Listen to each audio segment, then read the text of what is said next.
साल 2026 शुरू होने में महज 2 हफ्ते बचे हैं, लेकिन यूरोप में नए साल की खुशी से ज्यादा डर है। इस डर की वजह है रूसी राष्ट्रपति व्लादिमीर पुतिन। पश्चिम से आ रही रिपोर्ट्स में दावा है कि पुतिन 2026 में यूरोप विस्तार का मिशन शुरू कर सकते हैं और इसकी शुरुआत होगी यूरोप के बड़े देशों में अंधेरे से।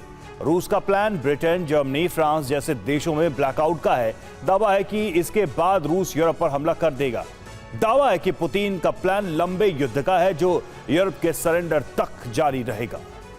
फिनलैंड की राजधानी हेलसिंकी में जबरदस्त हलचल है।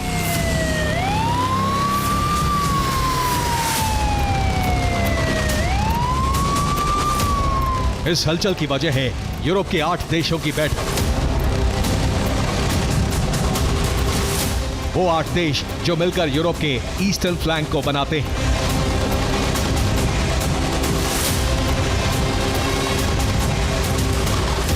इस बैठक के केंद्र में थे रूसी राष्ट्रपति और रूस के हमले का डर।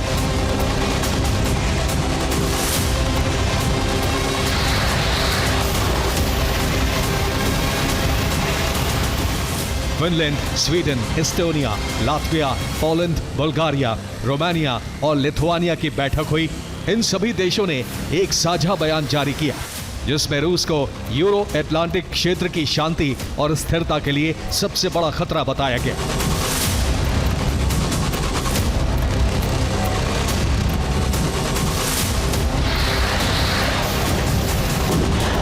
फिनलैंड में यह बैठक ऐसे वक्त पर हुई जब पुतिन के यूरोप विस्तार मिशन की चर्चा पूरे पश्चिमी मीडिया में है। डर है रूसी राष्ट्रपति साल 2026 में ही इसकी शुरुआत कर सकते हैं और इसकी शुरुआत यूरोप में अंधेरे के साथ हो सकती है।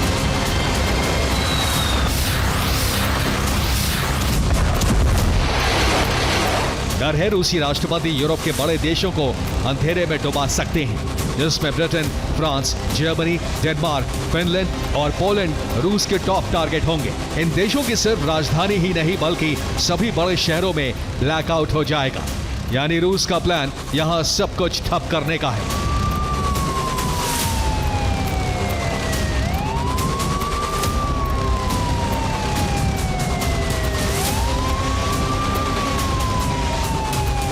दरअसल इस डर की वजह ब्राजील के नोस्ट्राडामस एथोस सलोम की बड़ी भविष्यवाणी है, जिसमें उन्होंने 3 बड़े दावे किए हैं।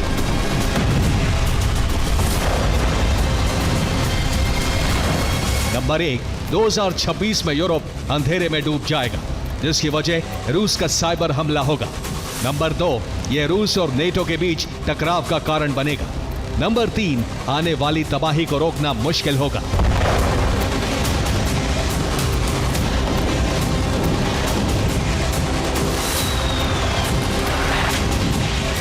रूस यूक्रेन के बीच 2026 में युद्ध होगा, इसकी आशंका महज एक भविष्यवाणी से ही नहीं उपजी है, बल्कि इसके संकेत यूरोप से भी मिल रहे हैं।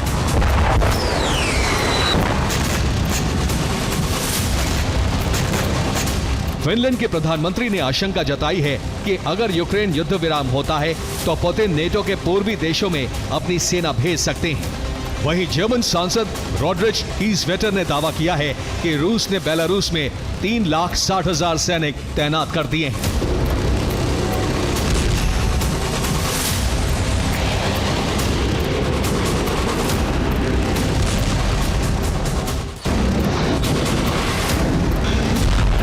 फिनलैंड का डर और बेलारूस में रूस की सैन्य तैनाती पुतिन के यूरोप विस्तार का प्रमाण मानी जा रही है।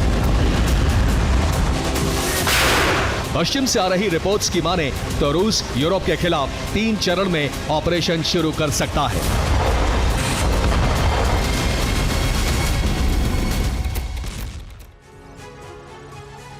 तो 2026 में पुतिन यूरोपीय देशों के खिलाफ बड़ा ऑपरेशन शुरू कर सकते हैं। यह ऑपरेशन 2 चरण में होगा। पहले चरण में पुतिन के टारगेट पर Britain, France, Germany, Sweden, Norway और डेनमार्क हो सकते हैं। ये यूरोप के वो देश हैं जो रूस या उसके मित्र देशों की सीमा से नहीं लगते। ऐसे में पहले पुतिन अपनी लॉन्ग रेंज मिसाइलों से इन देशों को खंडर बनाएंगे, इनके मिलिट्री बेस को तबाह कर देंगे। इसके बाद पुतिन के ऑपरेशन का दूसरा चरण शुरू होगा। इसमें पुतिन के टारगेट पर वो देश होंगे जिनकी सीमा रूस या बेलारूस से लगती है। दूसरे चरण में Putin Finland, Estonia, Latvia, Lithuania और पोलैंड पर हमला कर सकते हैं। इन देशों में पुतिन मिसाइल अटैक के साथ ही ग्राउंड ऑपरेशन भी शुरू कर सकते हैं। यही वजह है कि रूस ने बेलारूस में अपने 3,60,000 सैनिक तैनात किए हैं। रूस की कोशिश है कि यूक्रेन की तरह इनकी जमीन पर कब्जा किया जाए। माना जा रहा है कि पुतिन के यूरोप विस्तार की आशंका ही ट्रंप के शांति समझौते की सबसे बड़ी बाधा बन रही है, क्योंकि यूरोप यूक्रेन को सुरक्षा गारंटी के नाम पर अपनी सुरक्षा पुख्ता करना चाहता है।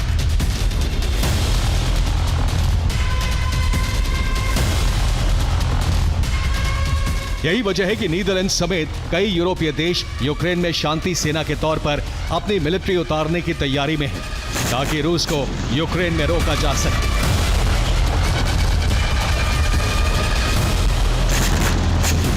इधर नेटो और ईयू ने मिलकर रूस को आर्थिक तौर पर तबाह करने का प्लान तैयार किया है।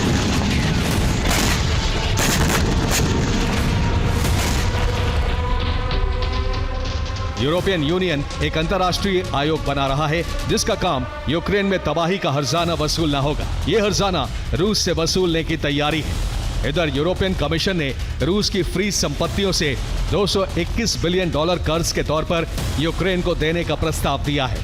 इसके अलावा जर्मनी ने रूस की संपत्तियों को हमेशा के लिए सीज करने के लिए कहा है।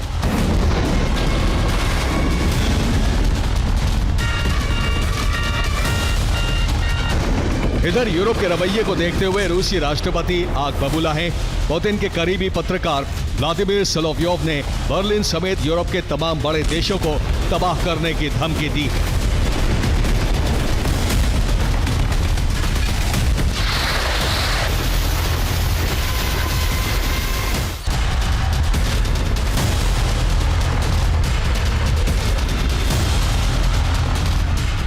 सिर्फ इतना ही नहीं, रूस ने यार्स न्यूक्लियर मिसाइल से ड्रिल शुरू कर दी है। साइबेरिया में रूस की स्ट्रैटेजिक न्यूक्लियर फोर्स एक्टिव हो चुकी है। कई यार्स बैलिस्टिक मिसाइलें यहां डिप्लॉय की गई हैं। स्ट्रैटेजिक न्यूक्लियर फोर्स लगातार ड्रिल कर रही है।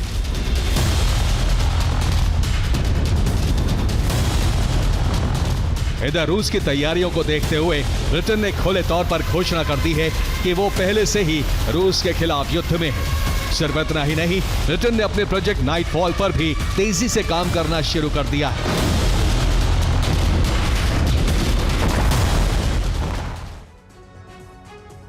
और रूस की तैयारियों को देखते हुए ब्रिटेन ने अगस्त 2025 में प्रोजेक्ट नाइटफॉल शुरू किया था, जिस पर ब्रिटेन ने अब तेजी से काम शुरू कर दिया है। इस प्रोजेक्ट में रूस खास तरह की बैलिस्टिक मिसाइलें तैयार कर रहा है। ये मिसाइलें जमीन पर बने ग्राउंड लॉन्चर से दागी जाएंगी।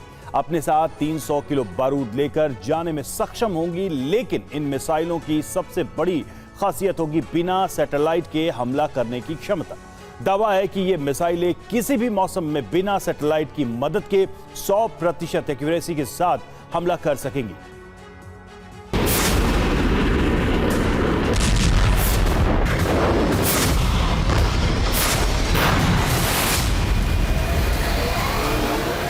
यूरोप पर रूसी हमले की प्रबल संभावनाओं की एक बड़ी वजह अमेरिका की नई राष्ट्रीय सुरक्षा रणनीति पर आई रिपोर्ट भी है, जिसमें कहा गया है कि यूरोप की अर्थव्यवस्था तेजी से पतन की तरफ बढ़ रही है। अब सहयोगी के तौर पर यूरोप ज्यादा विश्वसनीय नहीं रह गया है।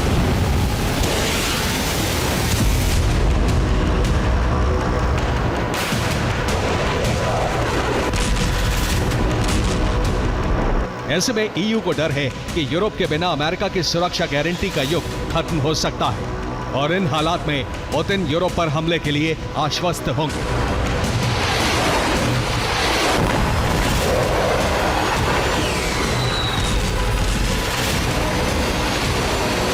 हालांकि रूसी राष्ट्रपति इन तमाम संभावनाओं को महज एक कोरी कल्पना बताते रहे हैं, मगर वो पहले ही साफ कर चुके हैं, अगर युद्ध हुआ तो रूस पूरे यूरोप को बर्बाद कर देगा।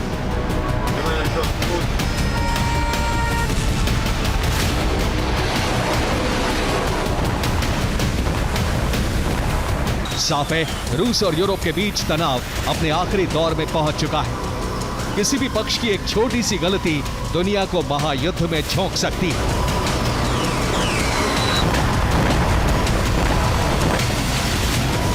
Bureau report, TV9, Bharatvarsh.